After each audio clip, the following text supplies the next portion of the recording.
So Nick, why don't you, can you go ahead and just kind of tell everybody your background? You know, you're going through this YouTube course, but who is Nick May? Nick May, yes. So I've been a paint contractor here in Denver for about 21 years, actually, as of May 1st. So my anniversary is coming up. Last year, we did a big party for 20 years in business, which was super fun. But I started painting houses when I was in college with a company called AAA Student Painters. And it was a mess. I did one summer with them. It was kind of a racket. They're no longer in business, so I can freely say whatever the heck I want about them. But it was this like franchise relationship with them. I got the opportunity to give them 30% of everything off the top. Mm-hmm. Yeah, 30%. Yeah.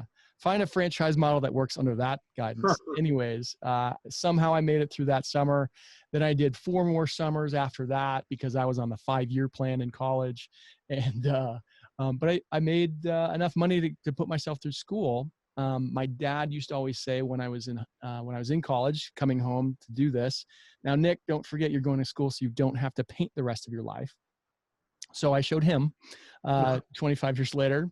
Yep. We're still kicking it and doing pretty well.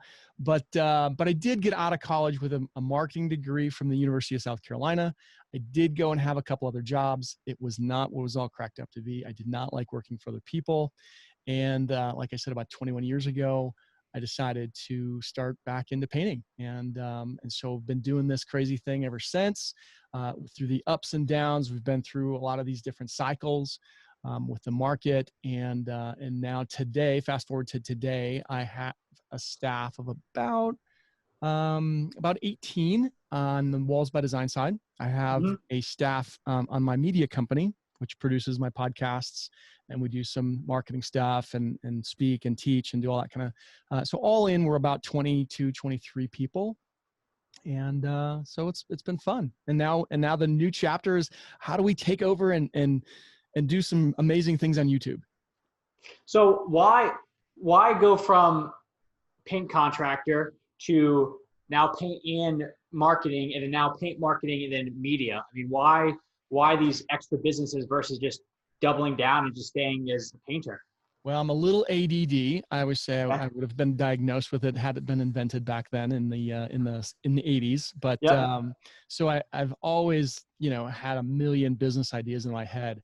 And back in like 2008 or something, I think it was, I started doing a podcast before anybody even knew what podcasting was. So I started a podcast called Small Business Naked, and it was with a friend of mine because my business was like in the tank. And so I was trying to be a consultant and tell people how they should run their painting, because that's what you do when when you can't run a business, you go and become a consultant. Yeah.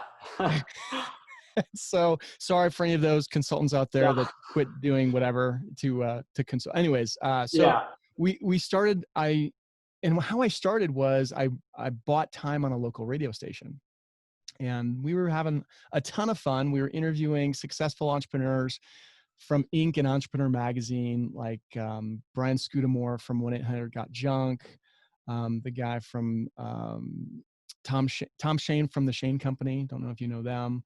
I don't know them. Company. Yeah, they're a jewelry store that's all across the country.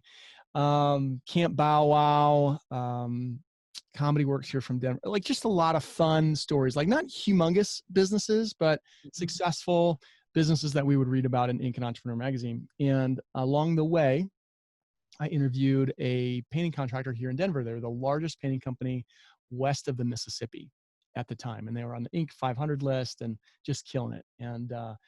And after we interviewed him, a couple of days later, he called me and said, "Hey, Nick, I know you don't like doing outside painting. We don't really like doing inside painting. Would you take all of our exterior painting if you refer all of your would you take all of our interior painting if you give us all of your exterior painting?"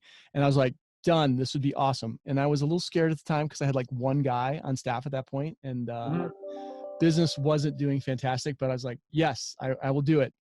And over the next 2 years, I did about $500,000 worth of business from just his referrals. So it literally saved my business.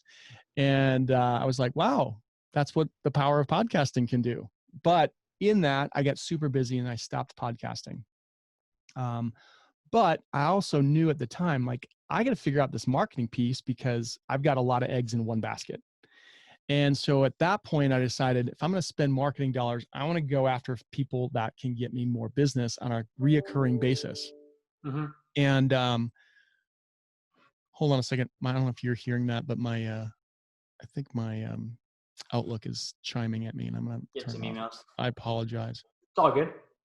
And so I decided, all right, I'm gonna go into trying to get in front of interior designers. And so I started networking a lot, and we started doing events here in Denver with designers, and I teamed up with like 5 other businesses. And so about every quarter we were doing a lunch and learn, and we were flying people in, like flying designers in to do these. And all of us, kind of the companies that were putting it on, were splitting that cost. And at one point I said, I could do this probably if I combine this idea with my podcast thing that I used to do. And so that's how my next podcast started, which I still do. It's called The Shays Lounge. And I interview successful interior designers from all across the country.